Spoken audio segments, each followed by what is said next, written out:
ان کی اصل طاقت مرہب تھا، وہ ان کی جرت اور جانثاری کی علامت بنا ہوا تھا۔ ہمارے سالار کہتے تھے کہ مرہب کو مار لیا جائے تو یہ دونوں قلعے لیے جا سکتے ہیں۔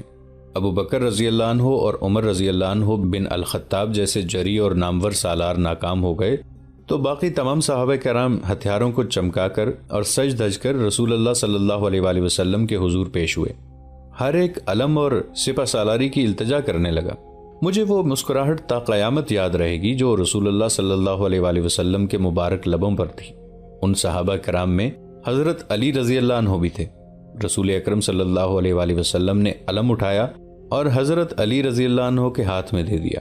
عمر رضی اللہ عنہ نے اس موقع پر کہا کہ میں نے علم اور سالاری کی کبھی خواہش نہیں کی تھی، اللہ نے یہ فخر علی رضی اللہ عنہ کی قسمت میں لکھ رکھا تھا۔ علی رضی اللہ عنہ گئے اور مرہب کو للکارا۔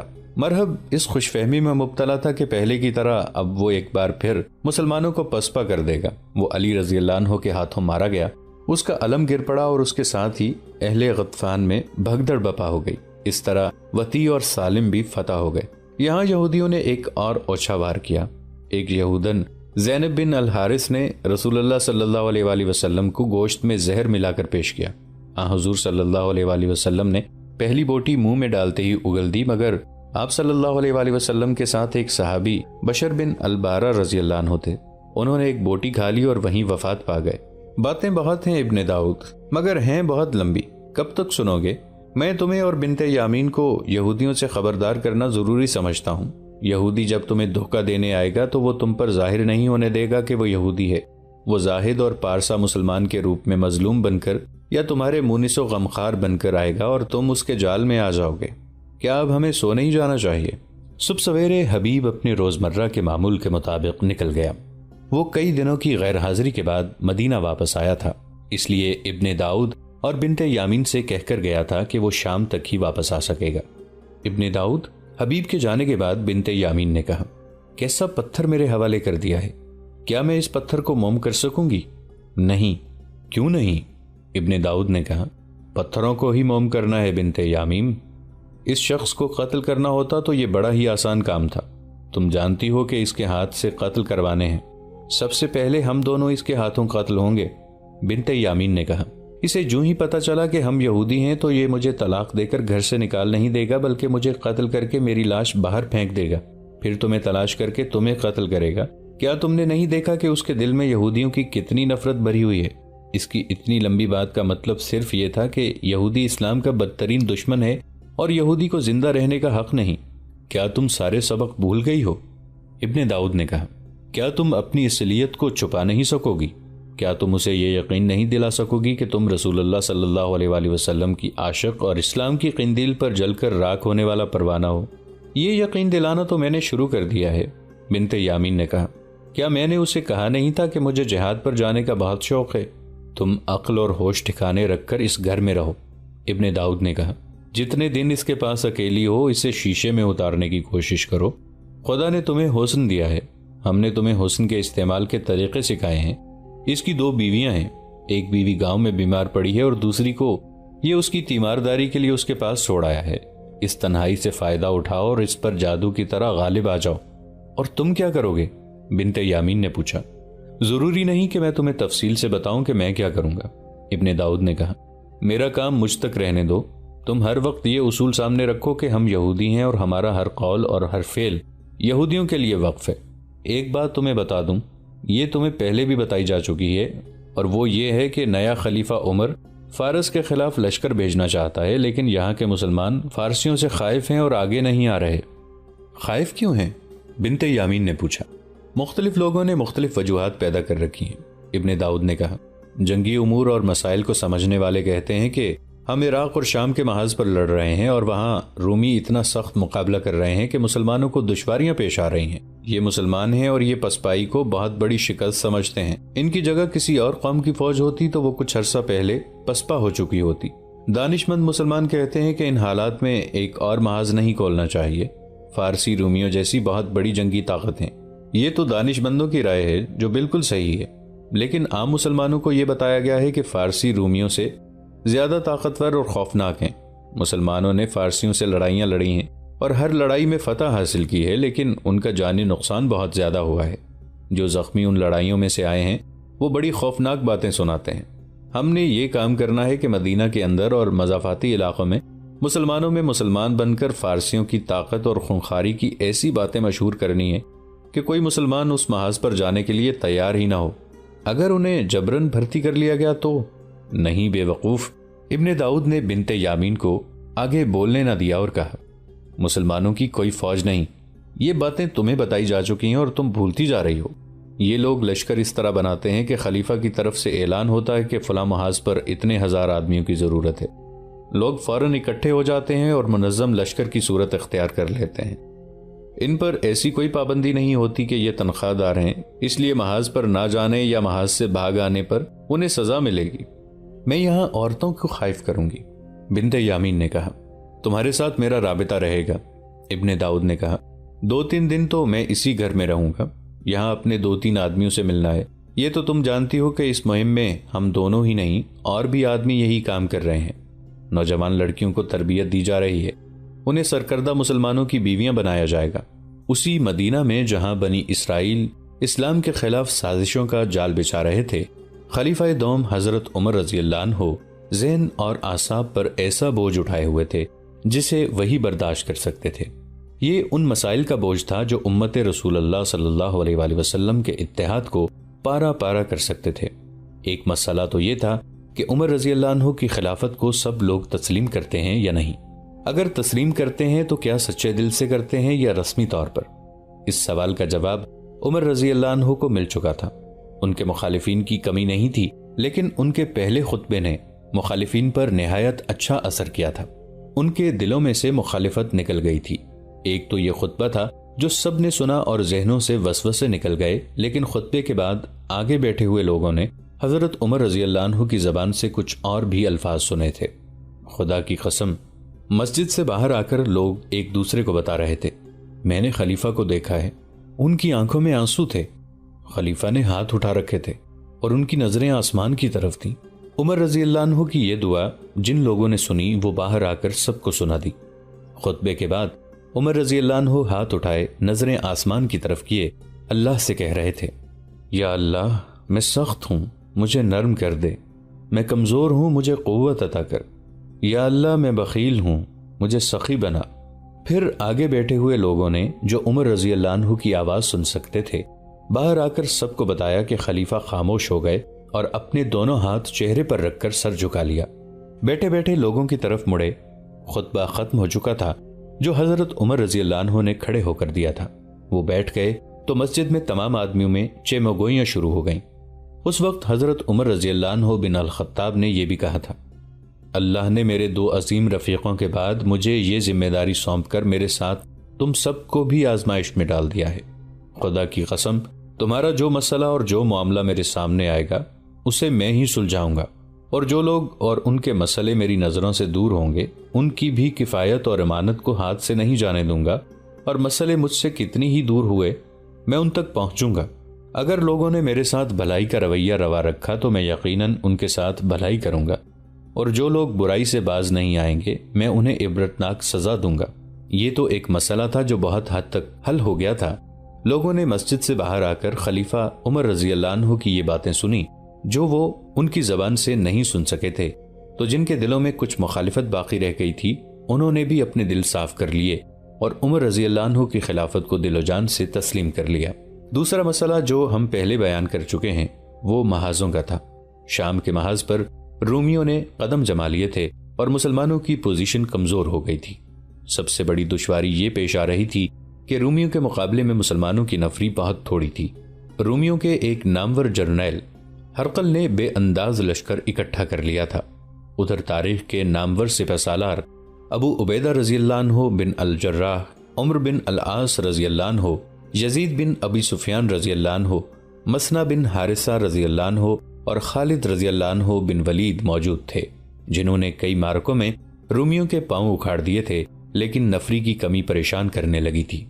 خلیفہ اول حضرت ابو بکر رضی اللہ عنہ ابھی زندہ تھے تو محاذ سے مسنا بن حارثہ مدینہ آئے اور خلیفہ کو محاذ کی صورتحال سے آگاہ کر کے درخواست کی کہ کمک کی ضرورت اتنی شدید ہو گئی ہے کہ اس کے بغیر فتح ممکن نہیں رہی۔ مسنا اس وقت ابو بکر رضی اللہ عنہ کے ہاں پہنچے تھے جب وہ بستر مرگ پر تھے۔ انہوں نے اسی وقت حضرت عمر رضی اللہ عنہ کو بلایا۔ ابن الخطاب ابو بکر رضی اللہ عنہ نے نحیف سی آواز میں کہا، ابن حارثہ مدد مانگنے آیا ہے، یہ جو کہتا ہے ایسا ہی کرو اور اسے فوراً مدد دے کر محاذ کو واپس بھیج دوں، اور اگر میں اس دوران فوت ہو جاؤں تو یہ میری وصیت ہے کہ محاذ کو کمک بھیجنے میں کوئی رکاوٹ نہ ہو۔ اسی شام یا 1-2 روز بعد ابو بکر رضی اللہ عنہ فوت ہو گئے۔ ان کی وصیت عمر رضی اللہ عنہ کے سینے پر لکھی ہوئی تھی۔ خلافت کے پہلے خطبے کے بعد عمر رضی اللہ عنہ نے لوگوں سے کہا کہ عراق اور شام کے محاذوں پر مدد کی شدید ضرورت ہے، اس لیے لوگ ایک لشکر کی صورت میں منظم ہو کر مسنا کے ساتھ محاذ پر جائیں۔ عمر رضی اللہ عنہ کو یہ دیکھ کر مایوسی ہو رہی تھی کہ لوگوں میں محاذ پر جانے کے لیے ہچکچاہٹ سی نظر آ رہی تھی۔ اس کا سبب یہ تھا کہ مسلمانوں میں کچھ اس قسم کا تاثر پیدا ہو گیا تھا کہ رومی اور فارسی بہت بڑی جنگی طاقتیں ہیں، ان کے ہتھیار بھی بہتر قسم کے ہیں اور ان کی نفری بھی بہت زیادہ ہے۔ مدینے اور گرد و نواح کے لوگ اس وجہ سے بھی محاذ پر جانے سے پس و پیش کر رہے تھے کہ حضرت عمر رضی اللہ عنہ کی نظر رومیوں کی بجائے فارسیوں پر زیادہ تھی۔ عمر رضی اللہ عنہ فارس پر فوج کشی میں زیادہ دلچسپی رکھتے تھے اور خلیفہ بننے سے پہلے وہ اپنے اس ارادے کا ذکر کرتے رہتے تھے۔ اس کی وجہ یہی ہو سکتی تھی کہ عمر رضی اللہ عنہ رسول اللہ صلی اللہ علیہ وآلہ وسلم کا ایک فرمان پورا کرنے کو بے تاب تھے۔ رسول اللہ صلی اللہ علیہ وآلہ وسلم نے مختلف ملکوں کے بادشاہوں کو مراسلے روانہ کیے تھے کہ وہ اسلام قبول کر لیں۔ اس دعوت نامے کے جواب میں بیشتر بادشاہ خاموش رہے تھے یا کسی ایک آدھ نے طنزیہ سا جواب دے دیا، لیکن فارس کے بادشاہ خسرو پرویز کا جواب سخت توہین آمیز تھا۔ اس کے دربار میں جب رسول کریم صلی اللہ علیہ وآلہ وسلم کا قاصد پیغام لے کر گیا تو خسرو پرویز نے قاصد کے ہاتھ سے پیغام لے کر پڑھا اور آگ بگولا ہو گیا۔ اس نے قاصد کی بے عزتی کی اور پیغام پھاڑ کر اس طرح ہوا میں اچھال دیا کہ اس کے ٹکڑے اس کے دربار میں بکھر گئے۔ قاصد نے واپس آ کر رسول کریم صلی اللہ علیہ وآلہ وسلم کو بتایا کہ خسرو پرویز نے پیغام پھاڑ کر اس کے ٹکڑے بکھیر دیے تھے، اس کی سلطنت اسی طرح ٹکڑے ٹکڑے ہو کر بکھر جائے گی۔ رسول اکرم صلی اللہ علیہ وآلہ وسلم نے فرمایا اور خاموش ہو گئے۔ اب حضرت عمر رضی اللہ عنہ خلیفہ تھے اور لوگوں کو وہ وقت یاد آ رہا تھا جب رسول کریم صلی اللہ علیہ وآلہ وسلم کی زبان مبارک سے یہ الفاظ نکلے تھے۔ عمر رضی اللہ عنہ اس وقت وہاں موجود تھے۔ فارس کے اس بادشاہ کی اس حرکت پر عمر رضی اللہ عنہ کو جو غصہ آیا تھا وہ ان کے چہرے سے ظاہر ہو رہا تھا۔ اب فارس کا بادشاہ خسرو پرویز تو نہیں تھا، لیکن عمر رضی اللہ عنہ فارس کی طاقتور سلطنت کے ٹکڑے ٹکڑے بکھیر کر رکھ دینے کا عزم لیے ہوئے تھے۔ مسلمانوں پر فارسیوں کی کچھ زیادہ ہی دہشت طاری تھی، جس کی ایک وجہ یہ تھی کہ فارسیوں کے پاس ہاتھی تھے جنہیں جنگ کی خصوصی ٹریننگ دی گئی تھی۔ یہ ہاتھی سندھ سے بھیجے گئے تھے اور ہاتھی بھیجنے والا سندھ کے راجہ داہر کے خاندان کا تھا۔ فارس کی فوج کے ساتھ مسلمانوں کی مختلف محاذوں پر ٹکر ہوئی تھی۔ مجاہدین نے ہر مارکے میں فارسیوں کو شکست دی تھی، لیکن انہیں بہت زیادہ دشواریاں پیش آئی تھیں۔ محاذوں سے جو شدید زخمی واپس آتے تھے، خصوصاً وہ جن کے اعضاء کٹ جاتے تھے، انہیں دیکھ کر لوگ ڈرتے تھے۔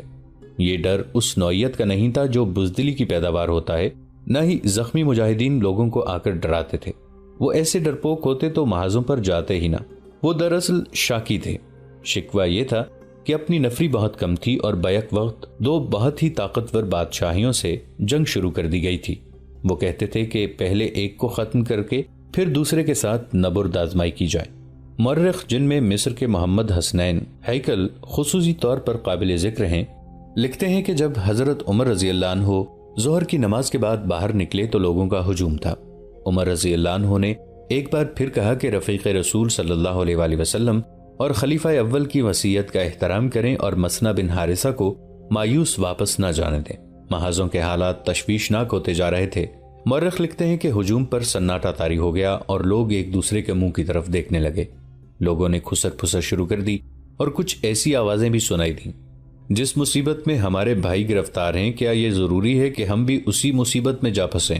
روایت ہے کہ حضرت عمر رضی اللہ عنہ کو وہ وقت یاد آیا جب حضرت ابو بکر رضی اللہ عنہ نے لوگوں کو شام پر لشکر کشی کی دعوت دی تھی تو قبیلوں کے سربراہوں پر ایسی ہی خاموشی طاری ہو گئی تھی۔ اے مسلمانوں، حضرت عمر رضی اللہ عنہ نے انہیں یوں خاموش دیکھا تو گرج کر بولے، ہو کیا گیا ہے تمہیں؟ خلیفۃ الرسول اللہ کو تم جواب کیوں نہیں دیتے؟ یہ تمہیں اس جہاد کی طرف بلا رہے ہیں جو مسلمانوں کی زندگی ہے اور جس میں موت ابدی زندگی ہے، تب مسلمان آگے بڑھے اور دعوت جہاد پر لبیک کہا تھا۔ اب وہی صورتحال عمر رضی اللہ عنہ کی خلافت کے آغاز میں ہی پیدا ہو گئی تھی۔ عمر رضی اللہ عنہ پریشانی کے عالم میں اپنے گھر چلے گئے۔ حضرت عمر رضی اللہ عنہ نے وہ رات بھی جاگتے گزار دی۔ وہ اسی سوچ میں غلطاؤں پیشاں رہے اور اس پریشانی سے نجات حاصل کرنے کے طریقے سوچتے رہے۔ انہیں پریشانی یہ دیکھ کر ہو رہی تھی کہ سرکردہ افراد جو قائدین کا درجہ رکھتے تھے وہ گومگو کی کیفیت میں مبتلا تھے۔ ظاہر ہے کہ قبیلوں کے قائد کسی کام میں پس و پیش کرنے لگیں تو عوام آگے آنے کی بجائے 10 قدم پیچھے ہٹ جاتے ہیں۔ صبح عمر رضی اللہ عنہ نماز کے لیے مسجد میں گئے، امامت کے فرائض سر انجام دیے اور بیعت کا سلسلہ شروع ہو گیا۔ لوگوں کا ایک ہجوم تھا جو بیعت کے لیے امڑ آیا تھا، اس میں کمی کی بجائے اضافہ ہو رہا تھا۔ عمر رضی اللہ عنہ نے مسجد میں کھانا کھایا اور ظہر کی نماز کا وقت ہو گیا۔ حضرت عمر رضی اللہ عنہ نے امامت کرائی اور نماز سے فارغ ہوتے ہی اٹھ کھڑے ہوئے۔ اے لوگو، حضرت عمر رضی اللہ عنہ نے بلند آواز میں کہا، اللہ تم پر کرم کرے، میں خلیفہ کی حیثیت سے پہلا حکم یہ جاری کرتا ہوں کہ جن مرتدین کو تم نے غلام اور لونڈیاں بنا کے رکھا ہوا ہے انہیں آزاد کر کے ان کے رشتہ داروں کے حوالے کر دو۔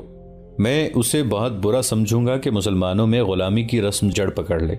اللہ نے ہر انسان کو آزاد پیدا کیا ہے۔ یہ حکم لوگوں کے لیے غیر متوقع تھا اور غیر معمولی طور پر جرت مندانہ۔ لوگوں نے مرتدین کو اپنی مرضی سے غلام بنا کے نہیں رکھا تھا، بلکہ یہ خلیفہ اول حضرت ابو بکر رضی اللہ عنہ کا حکم تھا جو انہوں نے ارتداد کے خلاف جہاد کے آغاز میں ہی دے دیا تھا۔ حکم یہ تھا کہ مرتدین اگر سچے دل سے اسلام قبول کرتے ہیں تو انہیں بخش دیا جائے، اور جو کوئی انکار کرے اسے پکڑا جائے، اور جو لڑے اسے قتل کر دیا جائے، اس کے گھر کو آگ لگا دی جائے اور اس کی عورتوں اور بچوں کو غلام بنا لیا جائے۔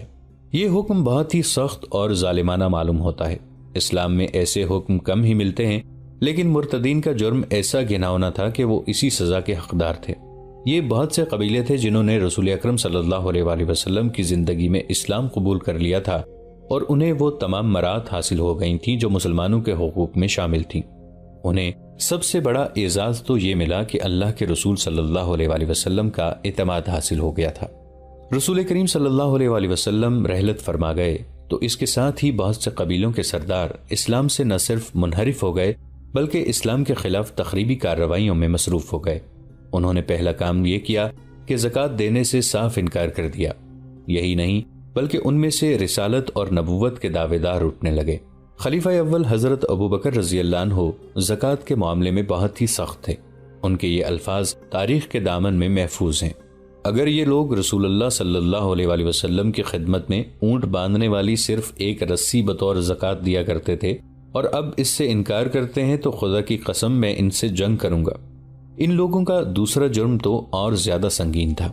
انہوں نے خاتم النبیین صلی اللہ علیہ وآلہ وسلم کے بعد رسول کھڑے کر دیے تھے۔ ان کا مقصد یہ تھا کہ اسلام کا چہرہ مسخ کر کے اس مذہب کو ختم کر دیا جائے۔ وہ مسلمانوں کو دھوکہ دینے کے لیے مسلمان ہوئے تھے۔ تخریب کاری کے آغاز کے لیے انہوں نے نہایت موزوں وقت دیکھا، یعنی رسول اللہ صلی اللہ علیہ وآلہ وسلم کی رحلت کا وقت۔ مرتدین نے سوچا کہ مدینہ ماتم کدا بنا ہوا ہوگا اور مسلمانوں کا حوصلہ اور جذبہ ختم نہ ہوا تو اتنا کمزور ضرور ہو گیا ہوگا کہ ان میں لڑنے کی ہمت نہیں ہوگی۔ ابو بکر رضی اللہ عنہ یہ جرائم معاف کرنے والے نہیں تھے۔ انہوں نے خالد بن ولید رضی اللہ عنہ اور عمرو بن العاص رضی اللہ عنہ جیسے نامور اور تاریخ ساز سالاروں کو مرتدین کی سرکوبی کے لیے بھیجا۔ ان سالاروں کو خونریز لڑائیاں لڑنی پڑیں۔ انہوں نے تھوڑے سے عرصے میں بنو اسد، قزاع اور بنو تمیم جیسے طاقتور اور سرکش قبیلوں کو تہہ تیگ کر لیا۔ حضرت ابو بکر رضی اللہ عنہ نے مرتدین کی بیخ کنی کے لیے بڑے ہی سخت احکام دیے تھے۔ ان کے آدمیوں، عورتوں اور بچوں کو غلام تک بنا لیا تھا، لیکن عمر رضی اللہ عنہ نے حکم جاری کر دیا کہ ان غلاموں کو آزاد کر کے ان کے رشتہ داروں کے حوالے کر دیا جائے۔ مدینہ کے لوگوں کو یہ حکم پسند نہ آیا۔ مجمع میں مختلف آوازیں اٹھیں۔ کوئی کہہ رہا تھا کہ ہم نے خلیفہ اول کے حکم سے غلامی میں رکھا تھا۔ کسی نے کہا کہ خلیفہ اول کے حکم کی خلاف ورزی ان کی وفات کے بعد اچھا اقدام نہیں۔ دوستو، آج کے لیے اتنا ہی۔ اسی کہانی کی اگلی قسط کے ساتھ بہت جلد حاضر ہوں گے۔ نیچے کامنٹ سیکشن میں اپنی رائے کا اظہار ضرور کیجیے گا۔ ہمارے اس چینل کو سبسکرائب کر کے نیچے موجود بیل آئیکن کو بھی ضرور کلک کیجیے گا۔ اگلی ملاقات تک کے لیے ہمارا اور آپ کا اللہ نگہبان۔